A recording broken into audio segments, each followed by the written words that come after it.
Mercredi là mon bandeko balandi ya émission Lobela Biso bayo ba pesa biso confiance ya kozela biso mo konyo na kati ya RTMV pour na kozela émission Lobela Biso 5 avril 2023 une émission spéciale avec le président le CG Papi Komo Samalenga et on est au sono Italie actualité politique ya mboka na biso c'est un habitué de l'émission quand même beaux habitués à komona ramona ka moi mingi quand on a besoin de lui dans cette émission azala favorable pour na répondre à l'invitation Nabiso, nous allons parler avec lui concernant la journée 6 avril au Batier et comme une journée fériée sommée pour les travailleurs à l'occasion il y a qu'on respecter peut-être la mémoire qu'on reconnaître le combat à Simon Kimbangu qu'on met bien à papa Simon Kimbangu le gouvernement de Félix Tshisekedi le pouvoir de Félix Tshisekedi et comme ici journée à 6 avril férié nous allons parler aussi concernant au Italie processus électoral tout revenant Italie loi sur la congolité zone du sous nakati assemblée nationale n'est-ce pas une division na kati la population congolaise ou vouloir écarter d'autres gens concernant le processus électoral pour la 2023 avec le pouvoir il y a Félix Tshisekedi. M'avait de donner d'abord la parole à mon invité. Je vous informe que Kotuna Tamotune est-ce que liberté d'expression est-ce que comme infraction, ce qui n'est pas normal. Vraiment, il faut qu'on veille. La liberté d'expression, c'est la infraction. Chacun est libre de donner son avis, chacun est libre de repérer sa point de vue. Tout ça qu'on condamne, de Christian Bosembe. Libanda ya mboka, oui, to condamné bango c'est sali mabe, c'est mal agi. Ceux qui posent la divergence d'opinion, ça ne signifie pas que ceux qui bomoni muninga faut rebêter parce qu'ils ont soutenu le pouvoir. Chacun est libre de faire ce qu'il veut. Moutnamtata libre ya kobi ça va penser naé. Et le grand frère Christian Bosembe, c'est un journaliste ou parmi tant d'autres nous devons féliciter. C'est un garçon, c'est un homme très intelligent. Oh ça cohérent na penser naé, un homme qui réfléchit très bien avec sa tête. Moi je l'apprécie de loin malgré que non to coutante comme frère journaliste, c'est un grand frère que j'apprécie de loin. Wana bobo télémi pour na défendre quand même de Christian Bosembe. Mais là moi je parle par rapport à la liberté d'expression dans le côté TGV les voyants de Kozarko à la prison centrale ya Makala sans tuer quelqu'un, sans taper quelqu'un, infraction et vanité on de Kozarko azali na Makala juste parce qu'après ça qui va venir juste parce que à l'obéla qui n'a été moko ya ba sujet d'actualité tu peux condamner pouvoir en place de Kozali incarcéré dans la prison centrale ya Makala on sait quand on va communiquer de cause en tout cas faut que justice n'a pas faut et ça malam état de droit on de refaire Tshisekedi Bobundela qui na opposition pendant plus de 37 ans Sengeli Olaksango pendant son temps aux alliés coréens na mboka na biso en tout cas libérer TGV les voyants de Kozarko c'est foutant on a na lobby bon en tout cas ba tebele ba reconnaître TGV les voyants auto na ko yamba na mission a ou mendi plus de 8 mois ou 9 mois déjà na prison centrale ya Makala ce qui n'est pas bon avec na mboka na biso ndeko papi mbote na yo mbote mama philo mbote tapesi batu nyonso ba kolanda nga letando ekena bandako tapesi ba mbote na pesi président na ngai honorable Richard Ndam pe ba cadre nyonso ya parti ATC Alliance des travailleurs du Congo na pesi bana ngalema na pesi mbote na bana ngalema bana lukunga na pesi mbote pe mama philo excusez ngai il faut na sala moi correctif moko nous avons un secrétaire exécutif national et non secrétaire général. Parce que nous avons un secrétaire général qui est M. Bernard Mbouya, que je salue en passant. Mais je veux aussi pour la Christian Bosembe, qui est un frère à moi. Je pense que de tout cœur, frère, sois fort. Ce qui ne tue pas nous rend plus forts. Donc là, on va humilier pas qui parce que ce n'est pas parce que hier le il faut obétailler il faut ça là parce que c'est aussi un père de famille en tout cas la main sur le cœur je le soutiens Christian soit fort total quoi. Mais le but en tout cas il y a Sibir Kakababa mal gestion et un pouvoir actuel parce qu'il est là tout prêt à pouvoir il est là à défendre le pouvoir qui ne gère pas bien les pays sans combattant na biso ya libanda ya mboka. Bon combattant bazana droit na bango ya ko revendiquer koloba. Mais au moins biso yo pays place pour son avion pour no Kigali. Place pour son avion pour no Goma. Place pour son avion pour na Toebi en tout cas la poto wana na bi bango nyo sauter parce que on a la bi la poto on va réfléchir na bi te que bango peut va réfléchir Mais en tout cas, bango ba sala ya mingi Google Maps, baza tout le temps sur internet, tout ça, ba on a que vol boye pour so yango mbala moko na ke na gom na nini na Goma to na zui na ke na Rwanda to Uganda, a une fois qu'il est à l'aéroport et puis sera ngi ba renseignement par internet a vu na ku ya nini ya Kagame place les alliés comme ça on y a obeka muto ba tout après si ba vie na ye azo pesa ba opinion et en plus ba opinion na ezaka ya mabete. C'est vrai que cause d'accord là mutu te mutu kutu o to botamane papa moko maman moko to penser de la même manière. C'est normal ça dit que moi je pense que actuellement nous avons une unité dans la diversité. Ouais. Objectif, et ça Moko, et ça Congo, et ça Bolinga Congo qui est libre, Congo est à la libérer, et à la franchir. Mais peut-être dans alors pour ça je pense que et ça bien été, il y a Okende, Kosimba, Moutou, et ça n'a pas passé, à ça qui étouffé, place à ça qui par un monsieur costaud. Il faut que tu ailles au parce que si réellement ça monte en casse, zonga dans la fédération la biso ya ko chama boko zo expertise na yo pesa ngo petit mukiel. Donc par rapport à taille physique na ye et na monsieur Christian Bosembe c'est tout fait que ça nga bien tes vidéos en taille. Mais moi je le soutiens, vraiment tout ça classe oyo to linga bouger les choses, que les choses avancent. Donc Congo na biso. Mais qu'est-ce qu'il y a à la base? Il y a la réclamation, il y a combattant. Tout le temps, tu as dit que Joseph Kabila, le combattant réclamé, Kabila, l'un des diasporas, il était aussi combattant là-bas, à l'extérieur. Combien de temps il y a sous pour combattre, comme il y a même que les journalistes, comme il soutenir des conflits, comme la politique, comme les politiciens. Qu'est-ce qu'il y a à la base? Il y a des revendications à chaque fois, il y a des combattants. On pensait qu'avec Félix Tshisekedi, tout phénomène combattant n'a pas été. Bon, je pense que dans la combattante, dans la combattante, il y a un journaliste, il fallait au Kende, pour ça l'investigation. Je pense que nous avons comme on a liste moins bien été. Comme on a liste bien été. Parfois je me dis que ça va commerce à Bango, ça va continuer à pérenniser la situation parce que nous avons une raison exacte. Il y a musique, il y a musique.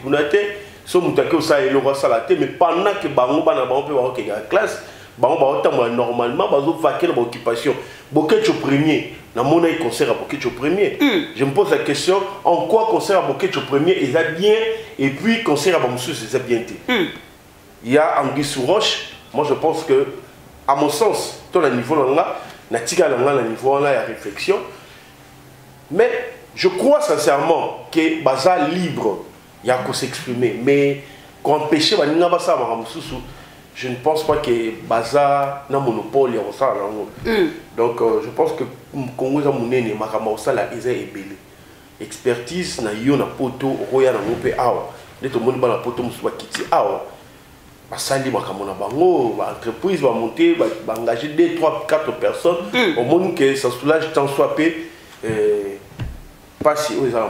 ça diminue quand même le chômage. Parlons concernant la journée 6 avril, comme journée au gouvernement adopté, chômé payé par les travailleurs à l'occasion de Bandeko Kimbangiste, les pouvoirs actuels. Où allons-nous avec vous, avec tant de choses que vous allez poser dans le cannabis? Pensez-vous que cette décision était réfléchie? Oui, c'est. Merci, maman. Nous avons une descendance Simon Kimbangu, nous avons alors, parce que biso toi la ligne à bateau oyo balinga faire bouger les choses o balinga ba mon injustice oh nous sommes les combattants de la liberté nous sommes républicains nous c'est le Congo que nous portons dans nos cœurs et nous allons mourir pour ce Congo ici tant qu'il ne sera pas libre c'est le même combat que Fumukimbangu à Salaki alors sur ça il fallait qu'on reconnaisse parce que moni et ça bateau ba boosta on parle de Lumumba n'était pas seul Lumumba ne pouvait pas faire bouger les choses dans le monde et ces choses-là et qu'au-delà de la frontière la biso il y a eu des gens effectivement maintenant qui combattent neti papa Simon Kimbangu neti Paul Maurice il y a beaucoup de gens pionniers belé alors na combat c'est pas les parce que na lundi moi batou libanda batou a mon neti journée férié wana Parce que pays laïque, ça c'est pas par rapport à la religion, c'est par rapport à combat ya mutu. C'est par rapport à ça.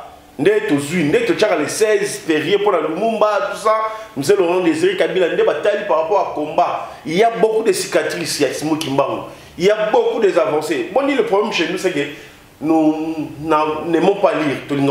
Sauf que manuel, même chez moi, social recherche, au moins il y a beaucoup de choses à s'opposer, à tellement, et puis, mais c'est par rapport à sa religion. Il y a reconnaître les noirs et non reconnaître les dieux des blancs. Ce n'est pas ça. Oui. Ça, c'est très mal connaître l'histoire. Si pour parler comme ça, c'est très mal connaître. Simon Kimbangu, il n'était pas kimbanguiste. Simon Kimbangu était protestant. Moi, je suis protestant. Simon Kimbangu était protestant aussi. Chrétien protestant. La religion kimbanguiste. C'est comme Jésus. Jésus-Christ a sa religion. Donc, après, wasali religion naïe. Simon Kimbangu abundaki, il disait non à l'impérialisme, non à l'homme blanc, non au colon. Bon, méthode de maman, histoire de Mokanamiso, et ça peut-être toujours me camoufler.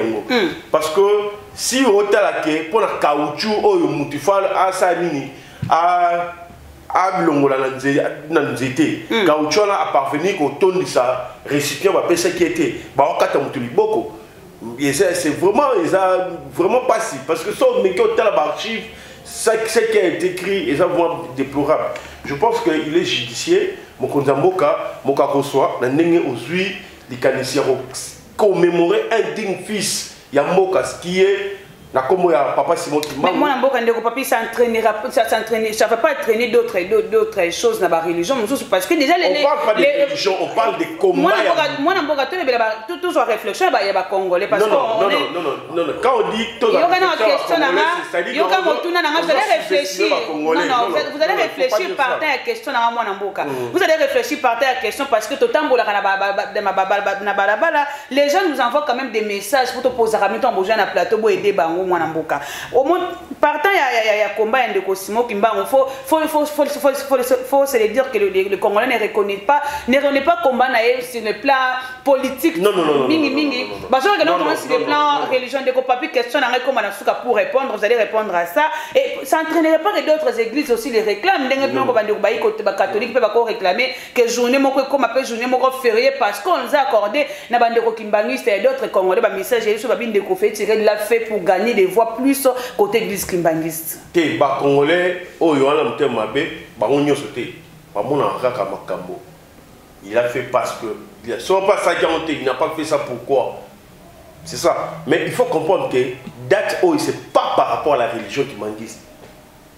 C'est par rapport au combat et à l'individu. Vous comprenez? Ce n'est pas. Il y a d'autres gens qui ont dit vivant. Distingué, on l'a reconnu en tant que les faits Monsengo. Reconnaît ça en tant que personnalité politique et non l'église catholique. Il y a des choses à comprendre. Par rapport à combat pour la liberté, ne va reconnaître Simon Kimbangu. Les Congolais vont réinformer maman, Moussa Labino Angola, Moussa Labino, et ça, caractère non, pouvoir, non. Il faut comprendre les pourquoi. Comme chef de l'État, le conseil des ministres, Fandi, Sololi, Kanisi, les éminentes personnes, non, combat pour Papa Simon Kimbangu, ça combat extraordinaire, exceptionnel. Tout changé. Papa Simon Kimbangu prêchait l'indépendance depuis longtemps. Et à l'objet en paix, n'a pas parabole et belé. Moto Moindo a comme un délai. Moto a compris non que c'est tu a comme un mais non. Moto Moindo a comme indépendant et il prendra la place qui lui revient. C'est ça le combat par Simon Kimbangu. Il voulait l'indépendance pour le Congo Nabiso. C'est comme ça. Tu as le nom pour l'élection. L'élection c'est ni. Pensez que Félix Copé sa journée ferait l'église kimbanguiste à Olékaté. Et la journée sera respectée. Bien sûr. Respecter comment c'est l'État congolais s'inscrit dans le calendrier. Elle sera respectée. journées à respecter, pourquoi pas? Mais je ne sais pas, maman. Apparemment, il peut aux appels informer à combat et c'est moi qui m'a monté. Aux appels informer. Mais nous avons l'internet. Nous avons l'internet. Même toi aussi, on le fait quand on est seul. Quand on vous invite, c'est à vous d'informer votre population. Non, moi je suis en train de le faire. Mais on continue à ça. Moi je ne suis pas tout le temps la ligne pour tourner mission. Mais porté, il y a télévision, il y a. En termes de visibilité, audience, aux gens en ont plus que naïs. C'est-à-dire que régulièrement, si on change d'émission, l'émission, peut facilement message, pas comprendre. Si on explique que ça par rapport à l'église qui m'a dit c'était, et ça par rapport à combat à Simon qui m'a en tant que Moutou. Vous comprenez? Moutou, alors, Mounele Akende, Mounele, Bissot de l'indépendance, Mounele, Bissot de libre, Mounele, Ayokola, Mounele, Bissot congolais. La richesse, est comme pas la biso. Tout ça, la banzela, tout développer un c'est comme ça. C'est comme ça. Il y a à son temps, bateau bazar ko élever ba voiter parce que bateau ba mundele. Mais il y a papa c'est moi qui manque et ça parmi bateau ba qui na mundele na impérialisme nyonso ba qui na ye aloba qui na bango non. Boité. Tous en zela bo Congo et ça ba congolais. Ba congolais faut se retrouver là bien na bango. Donc makambo ebele parce que aux sans ignorer que Belgique et ça là chemin de fer et ça qui pour la qu'on rappelle qu'on met ma vanille qu'on met ma richesse comment tu vas richesse basu ibi kamati te so ba ibi richesse basu ba chango na wagon basa nini ba kei na ngo vous comprenez nyoso wana il y a des gens au ba mona ki yango le quoi ba papa Simon Kimbangu le quoi ba Patrice Emery Lumumba il y a beaucoup de gens parce que ça tellement papa Simon Kimbangu Patrice Emery Lumumba il est beaucoup plus jeune que papa Simon Kimbangu vous comprenez mais Patrice Emery Lumumba il a fallu que akuta combat oyo bandeko bandaki déjà comme ça il y a sur moi à continuer à sa manière donc les gens courageux à cette époque là papa Simon Kimbangu na bi na yo baza ebele Paul Maurice baza ebele babunda mais pour ne citer que cela on a pris échantillon et papa Simon Kimbangu vu combat na ye batali façon ça qui torturer batali opinion politique na babino tout ça c'est pas n'importe qui on doit les reconnaître na force d'autres fois la lobaki na yo force Israël lelo biso la Bible totanga ba Abraham totanga ba Isaac ba motoyibi bango te tika mona bango te o abimisa maya saka biso pourquoi oya biso moko bozo remettre en cause vraiment force ya mboka ezani pour la biso to za bien il faut reconnaître ba patriarche na biso ba papa Simon Kimbangu aussi les autres qui ont combattu avec Lumumba c'est aussi bien mais ils sont reconnus ba décorer bango moi mboka parle to kota na etali loi sur la nationalité ne to benga ngo la congolité moi mboka loi to lobela yango mingi to mona ki lokolo ke ilo ezongi lisusu na mopepe na yango na assemblée nationale moi mboka si cette loi est allée adopter dans l'Assemblée nationale bandimi yango pensez-vous pas que c'est mais la division au sein de la population congolaise parce que des voix s'élèvent de partout par rapport à cette loi? Oui maman, merci pour la question là. Nga pena loi na moni eza parce que élaborer en mobilité. Oui. Pour nga na moni ba élaborer en mobilité. En toute honnêteté, tout ça ba conseiller sans bureau. Hein? Pour te béler sur la TV. Pour la loi, il y a des pères et des mères. Pour la il fallait des pères et des mères et des grands-parents. Pour la oh oui. Pour la des pères et des mères écoutez. Des pères et des mères et des grands-parents. Pour la monde qui non, ceux qui des pères et des mères et des grands-parents. De là on a une manine complète. Pourquoi maman? Nalandi interview moko. Il y a Maman Bobila Dawa. Récemment, na confrère de Bino Christian de Sakoueng, à Kinaï na Rabat, parce que la maman, mais qui pose moi des questions sur certains points d'interrogation, la maman a essayé de brosser la situation, n'est à Sakiango, n'est à Vivakiango, mais il y a alobi papa azalaki kola la terre ce qui a ce rapport il y a 9 frontières vous comprenez ti 2 heures 2 heures 3 heures Mobutu paix à son âme il faut aluzwa kaka téléphone na tuna ndenge nini kuna na Gisenyi ndenge nini kuna na Goma ndenge nini kuna na Zambie côté de frontière la mission de Zambie ça n'est une situation kuna j'ai compris c'était l'épine dorsale de Bisso depuis calme. Vous comprenez? On doit faire un état des lieux. Je pense que les Congolais, les frontières, ils ont richesse dans Bisso. Mais les frontières, ils ont payé malheur dans Bisso. Tous les voisins, Oyo, pour la bango, monde qui Oyo, ils ont appelé ça bango et coquille bangoti. Pour la plupart, on habite que bango nyoso. On nous a appelé ça bango et coquille bangoti. Balingi kaka bazwa Oyo dans la carte ya Congo. Congolais hospitalier, tu yambara mutu nyoso, tu peux essayer chambre mon la carte ya ndaku. Tu es non? Ndenge za boye chambre na yo eza en face na chambre ya ba fille na biso bata kata chambre na munene balalaka Congolais lelo amoni fille na biso étranger oya amoni fille na biso apese mambote apese moi cadeau lobby à côté de la chambre. Non, j'ai compris que ce problème c'était un problème très sérieux et puis récurrent. Il faut traiter le problème en profondeur. Gentillesse na biso oyo to pesa batu ya libanda ba moni ki to pesa ba o liboko ba ngba so nzoto mobimba so comprendre maman to pesa ba ngombo obi to ça un problème moko oyo ça fait des années et des années. On a fait 18 ans avec Kabila. Kabila les fils hein si il y avait des boules qui couraient partout tilelo il y a certains qui Congolais, bah oui, qui sont Congolais. Il y a mon pratiquant le pouvoir monter, il y a ceux qui ont mieux placé pour nous faire monter. Mais Kabila a engagé les services secrets israéliens. Je crois que c'est un des services les plus efficaces du monde, le Mossad israélien. Pour espionner. Les informations, il y a PCBISO. Sur les plans d'informations, en tout cas, nous sommes sur les plans d'informations, Abimsi que Moïse Katumbi Aza, italien. Italien. Vous comprenez, maman? Moussa Laurent Désiré Kabila, en son temps, Zambi et Kangi, Biloko la République démocratique du Congo. Qu'est-ce qui se passe? Non, la République, il y a un sujet zambien.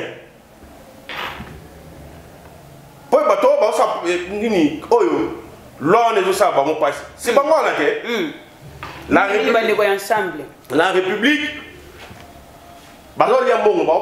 la République est un zambien. Il y a solo. Tu as libéré Mongo et Biloko la sœur au Sanini, Bofuti Mongo, il y a un dégonabiso. Ok. Les recherches, c'est Salami et Sambi. Quel est ce citoyen zambien? C'était M. Moïse Katumbi Chapwe. Il y a quelque chose à comprendre. Italien, Zambien, et saisi, il y a la République démocratique du Congo. Musée Laurent Désiré Kabila. La recherche en ça là. Zambien a vu ce photo à Mongonani. C'est Moïse Katumbi Chapwe. Vous comprenez? Ça dit que pour l'intérêt de Moutou Akangi, bien, il y a la République démocratique du Congo, étant donné qu'il fallait transiter dans Mboka Bango Zambie. La même personne, au Akanga de l'Onabiso, lobby ailleurs, dans un Congolais. Maman. Parce qu'il est né. Frère Naye, ce qui moi Naye, ce qui frère Naye, député dans Zambie. Maman, entre nous. Il que nous n'avons pas Moïse Katumbi. Son frère aussi, c'est Katebe Katoto est congolais. Non. Moïse Katumbi est né ici. Katebe Katoto. Qui est des mères congolaises. Des mères zambiennes. Moïse Katumbi est vidéo Ezali.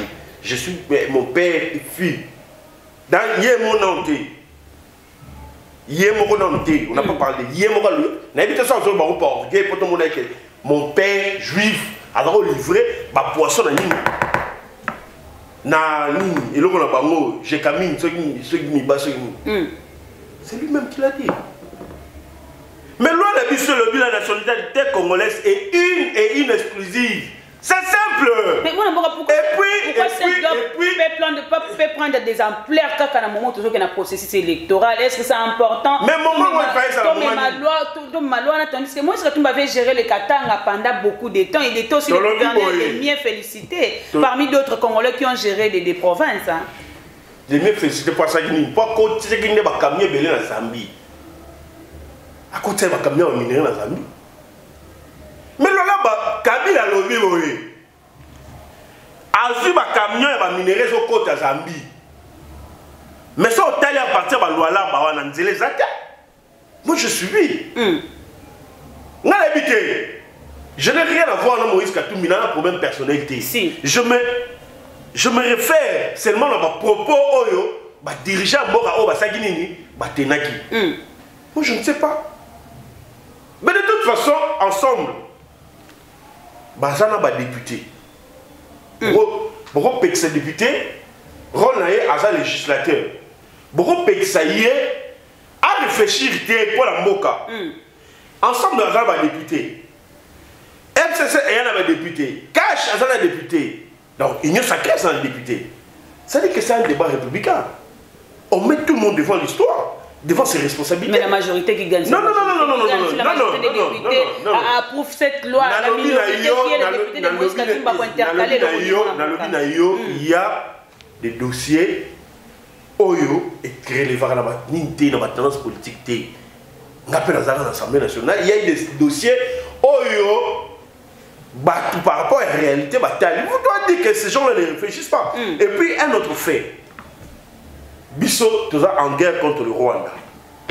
Tu es en guerre contre l'Ouganda. Tu es en guerre contre les mercenaires. Parce que c'est la situation actuelle. Les mercenaires avec armement, combattre la République démocratique du Congo. Pourquoi il faut minérer? Pourquoi territoire on est fait libre? Bible et lobby va avec la force que tu as. FRDC va se comporter très bien sur les terrains. On va arriver avec l'insécurité. Très bien. Va arriver. Alors, pourquoi tu es ici, Bango, Ekolo, Moko, Tatamo, Moko, Mamamo, les Sangara, Moko. Tout ça, la Moko a mon soutien. Tant que mon soutien, ceux qui te perdent, bâti pour aller me botter, ils sont ma belé. Baye, maman. Bokanisi, tozala mboka musu tokima, tozani, tofandi non. Tozala mboka na te. Imagine toi mutora mwanga tout chose à la présidence ya mboka oyo. Ndeko papi, on va arriver avec ces dossiers Nathan le banana va faire pour la nationalité. Moi je parle de la nationalité. Raison est celle que les législateurs le Congolais réfléchissent. Et cette loi là aussi de père et de mère. Nathalie n'a pas archive la journée officielle. La République démocratique du Congo. Ndeko papi, vous étiez ensemble avec Ndeko Moïse Katumbi na kati ya Union Sacrée. Félix Tshisekedi l'appelé frère, l'a approché. Avant d'associer la population, il est venu pour combattre le Longo pour le bien-être de la population. Pourquoi aujourd'hui le panafricanisme, nous sommes des frères. Non, c'est pas question de ça. Pourquoi aujourd'hui tu parles de Félix Tshisekedi? Est-ce que Félix Tshisekedi est un législateur? Pourquoi aujourd'hui vous voulez écarter d'autres candidats dans la course présidentielle tandis que vous avez un bilan positif selon vous à présenter devant la population? Ça va après des élections avant d'arriver. Ça dit que il est clair que noir, tu peux noir, pembe, tu peux pembe. Eh maman? Moi, si tu veux moi, si mobile, tu veux moi, si mobile, pour nous distinguer. Tu fais une Moïse Katumbi, tu vas bien gagner. À quoi tu vas mettre président Mazembe? À quoi ça va faire là? Mais tu le boyé. Ba poste aux a régalé. Donc, ba ministère Rwanda, président, c'est ba poste clé. On va imaginer, na ba défection, oh, ça, il va tout baquer ba goma pendant la guerre. Yo ba pesio 21e région militaire. Contre-attaque. Oyo ki ke bana na Kasavu kuna yo ala nyingiri ozui mamo seralier la bango. Conséquence.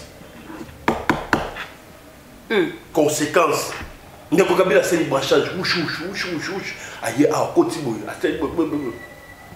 Conséquence. Conséquence. Azui Ndeko Rubero. après ce ministère va besoin de ça et ça yango tiens en ordre et ça va bien 1000 jours pour les 99 jours pour les voleurs et 1 jour pour les propriétaires. Bache mwana mboka Tshisekedi. Mwana mboka beaucoup gérer plus de réseaux. Mwana mboka Tshisekedi azui alobi important c'est mwana mboka ezali ceux qui va devoir vivre en souffrance mwana mboka. La personne que vous taxez d'étranger à gérer mieux ces pays plus. Ça dit que nous le fait que ces gens-là n'étaient pas des Congolais, il y a ni hein. Mais maintenant que gérer mboka malam. Bah je vais confier l'économie nyonso et pas étranger. Yo oza oyoka. Je sais pas, peut-être tu étais encore plus jeune hein. Bah cancé. Bah tchatcho mbala. Bah Congolais, certains Congolais ont bah simbaki économie na biso. Je parle de certains. Oh, tu as dit que non des aboués quand c'est nani Ali Tachamala a fournir ma kayab. Bah maman biomba ça ça va non ça publicité tout est. Non peut ça exemple à Congolais. Bah non ce peuple nous devons l'affaiblir. D'abord sur le plan musical, tu as dit un des pays le premier côté en Afrique. Si. Bah coopérer dans quelque chose ça va éviter ce mutu na réfléchir ça nini. Bah Congolais pour affaiblir cette musique. Il y a des gens, je te dis, hein, l'infiltration c'est à tous les niveaux.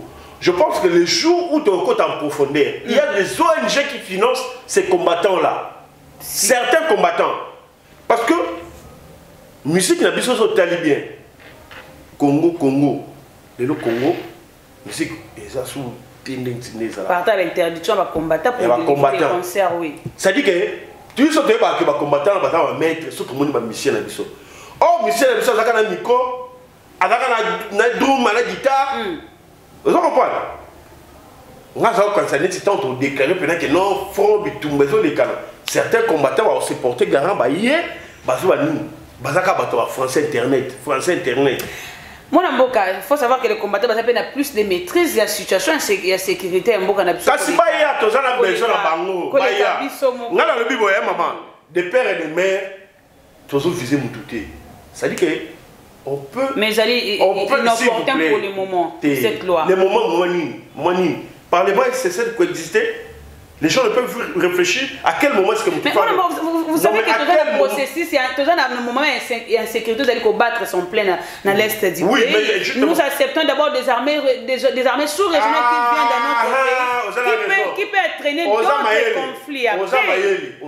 Vous parlez nationalité, vous parlez armée. Je ne sais pas qui parle de quoi, mais je veux dire que... Nous entrons directement sur l'insécurité concernant... C'est par rapport, il y a insécurité, on a causé par au biso de cancer baba ndiko na biso nzoka bango batana baona malokasa mususu bala baona nationalité mususu ne to suivre la décision to zotala pe to comprendre que c'est ce dit on a mboka mususu basa na se poste boye tala ba défectuer salami tala eloko sabi boye tenga na zaka boye tala to mo ba réalité mususu muto za commandant région militaire.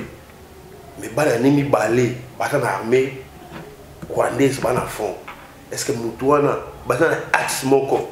Est-ce que Moutouana a bombardé côté? Par rapport à l'insécurité, l'armée ougandaise côté na partie est ya mboka na biso, il y a d'autres armées qui sont venues occuper terrain à Boundanga. On aurait appris que interdit même Bafar d'accéder à Kati à Boundanga dans mon mboka. N'est-ce pas chercher d'autres conflits avec des armées étrangères et chercher d'autres problèmes par rapport à l'insécurité et à partie est ya mboka na biso? Non, il faut comprendre. On doit comprendre le souci à certaines personnes, soit par mauvaise foi, soit par ignorance. La diplomatie agissante, il y a chef de l'État. Vous comprenez? Il y a Ibakor, il y a Angola, il y a Nairobi, tout ça, etc. Il y a eu une feuille de route où il peut s'amaki. Vous comprenez? Il y avait retrait, il y a des troupes. Il y a des troupes rebelles, tout ça, mais au moins, on reconnaît aujourd'hui que c'est le Rwanda, Ouganda, et puis j'ai suivi récemment France avec des sanctions économiques contre Rwanda, dans Ouganda. Et aussi, j'ai vu avant-hier les chefs d'état-major où il y a secteur wana où sengi nini ezaki na kati accord où sengi nini sengi M23 par rapport à accord et ça ni balongona et puis armée il faut parler de CAC, il faut parler de Ouganda, l'armée sous-régionale ensemble. Mais justement, CAC c'est sous-régionale, les organisations sous-régionales. Oui. Na cadre en tant qu'armée ougandaise, en tant qu'armée à CAC, na cadre CAC, pour le compte de la CAC. Vous comprenez ça distinguo. Alors, avant-hier, à Sakina, vice-président, mon amboka Jean-Pierre Bemba, vice-président chargé de la défense, le ministère de la défense. Qui a coupé ses rapports comme tout signal qui boit. Pour ça la conjoint chef d'état-major na biso. Chef d'état-major. La première phase, pas ça les bosses ani. Replier, rebelle replier place là. Maman, les informations, il y a lieu et aux angles, les bonnes informations et à la source. Expérience CPC, réseaux sociaux, oui. L'information sur les réseaux sociaux, exactement ma bête. Vous comprenez? Pour la plupart des cas, l'information n'est pas armée, on a et pillé, on a un compte à CAC. Accord et signalement qu'il fallait les rebelles se retirer dans la zone occupée. Vous comprenez? Se retirer dans la zone occupée. Le Rwanda devait retirer ses troupes. L'Ouganda devait retirer ses troupes. Vous comprenez? Les rebelles va se retirer dans la zone occupée. Cette partie sera occupée par l'armée régulière qui est FARDC. C'est un mécanisme, c'est international. Oui. Fait des routes et peut-être dans les Nations Unies, l'Union africaine, à partir de l'Union africaine, les pays voisins, bon, mais quand sur soi, bon, retrouver solution. Même le président anglais. Vous avez vu qu'à Hollande est plus près de cette situation. Par rapport aussi à l'insécurité, toujours un monde qui a été le gouvernement pour arriver à la fin de cette émission, on tire dans 5 minutes. Le gouvernement Samadé, de Vital Kamerhe dans l'économie, de Jean-Pierre Bemba dans la défense, n'est-ce pas piéger des amis en 7 mois, il y a fait un mandat de piéger. Pourquoi vous parlez piéger? Donc, vous, tantôt on parle de la loi, pourquoi ce moment? Tantôt on sort un gouvernement, pourquoi piéger? Non. Moutounion sur Azana Batunae, homme naï demain. Par rapport à expertise, par rapport à carnet d'adresse. Au ministère de l'économie, il faut voir carnet d'adresse. Pour l'opérateur économique, on remet le solo, il y a TVA, il y a bénéfice, tant que, bidon Salini, vous bien monté. Nous avons vu Azana Moutou, Azana carnet d'adresse. Ah bon? Oui. Azana carnet d'adresse, vu il était. Alors, facilement, il peut parler avec les opérateurs économiques. Au biquet, l'économie, ils ont extraverti. Ils ont ma capacité. C'est-à-dire nous ne pouvons pas tout le temps imposer un opérateur économique parce que, par exemple, un partenaire, on a autre travail là-bas. Alors, ce qu'il y a, c'est quoi? Il faut juste l'État, à petite marge, pour respecter le ministre sectoriel, pour la mesure prise par l'État, pour ça, pour respecter. Moi, je pense que c'est un piège. Pourquoi parler des pièges? Piège, surtout dans le Jean-Pierre Bemba, le ministère de la Défense. Il fallait que c'est la Prométhée qui avait fait un mandat pour éradiquer l'insécurité. Nous sommes à 7 mois pour qu'il ait fait un mandat. Bon, ce que Jean-Pierre Bemba, c'est un piège, c'est un Prométhée, Félix, ça Prométhée. Donc ça mettant Jean-Pierre Bemba pour éradiquer Jean-Pierre Bemba dans l'insécurité. Non.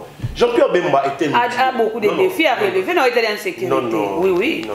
Disons-nous la vérité quand même. La guerre a commencé, ça fait plus de 20 ans. Félix Tshisekedi a peine 4 ans, je ne sais pas moi. Qui promet de finir avec ça. Oui, il a promis parce que moi, de façon à gérer déjà guerre. Oui, il est façon à gérer guerre, nous avons vu ça. Le roi n'a pas de Kagame à place à Zali avec un couteau de mobile. À tout le monde, mais je te dis vrai. À tout le monde, tu as un couteau de mobile. C'est la statistique, il y a une sacrée. Non, statistique, il y a une sacrée. Cette guerre, à un moment où ils ont géré mieux que pendant 18 ans Kabila.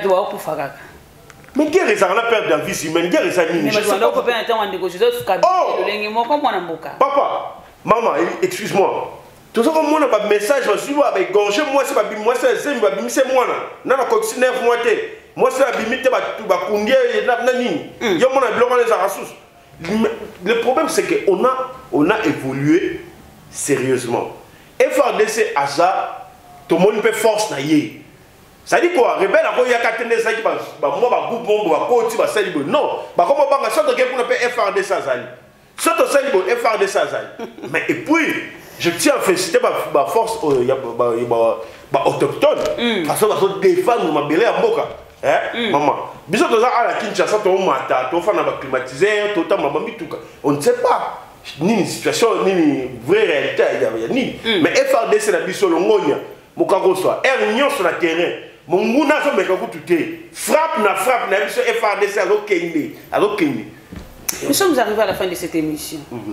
Élection 2023, moi Mboka, vous allez monter à Union Sacrée. Une dernière question pour l'émission. De Martin Fayulu se voit déjà Martin Fayulu constater déjà manœuvre de Félix Tshisekedi de glisser aux élections présidentielles et surtout que vous suscitez trop de sujets par rapport à l'élection. Tu as mis de quoi Union Sacrée, futur honorable Papi Komwesa. Rassurez-vous, la population que tu as rejoint l'élection en 2023 certainement. Oui, pour l'élection en 2023.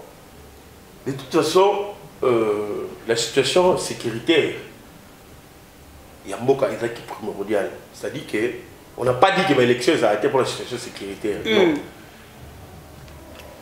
Violence et m'attaque beaucoup plus. Ok? Biso Moko, Monigo, qui est exposé, il fallait écouter. Il a fallu mettre bouchée double de façon que FRDC n'a pas moyen beaucoup plus. Pour faire face pour tirer bango, pour faire moyen, pour motiver bango, pour faire face à l'agression au Rwanda, au Ouganda. Il n'y a pas tout rebelle au Batawana, c'est comme ça. Mais ça peut faire que peut-être moins financement et soit moins un peu de retard, mais cela ne veut pas dire que l'élection est arrêtée parce que le gouvernement est en train de travailler d'arrache-pied pour nous trouver solution dans la situation. Mais l'élection est bel et bien. Nous sommes ce soir, nous se préparer déjà en conséquence pour affronter l'élection.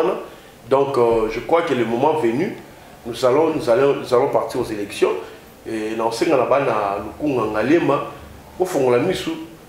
pas distraire le binoté. Il y a certaines personnes qui vont à l'élection. Il y a monter de toutes pièces, monter la stratégie, tout ça, pour décourager la population. Donc, mais bon, on a une élection au Sala. Donc, on doit se préparer par rapport à ça. Et le gouvernement de la République, ça m'a le condé. Parce que ça, il faut se préparer pour passer à l'élection. Nous sommes arrivés à la fin de cette émission. Merci pour notre disponibilité. Merci, Maman Philo.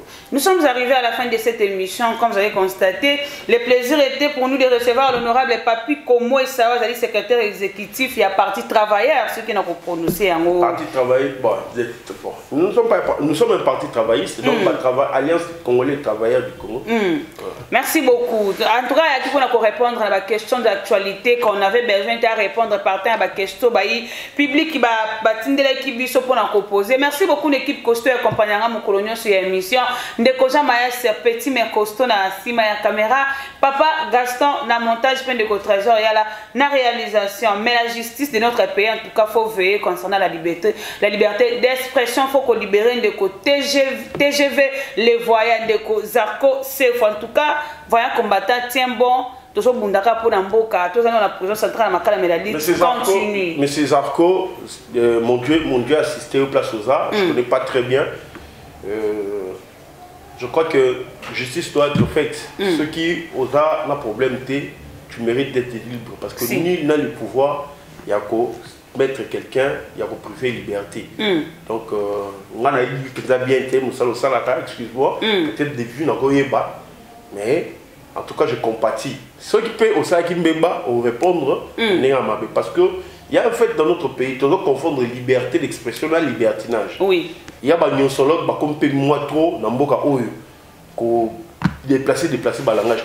Mais si ce n'est pas le cas avec toi, mon frère Zarko, en tout cas, les cœurs, tous ensemble, nul ne peut, par son opinion, à la privée à liberté, parce que à émettre juste opinion, parce que sinon tu es une bisso on est toujours incarcéré. Donc moi je pense que justice c'est ça élément.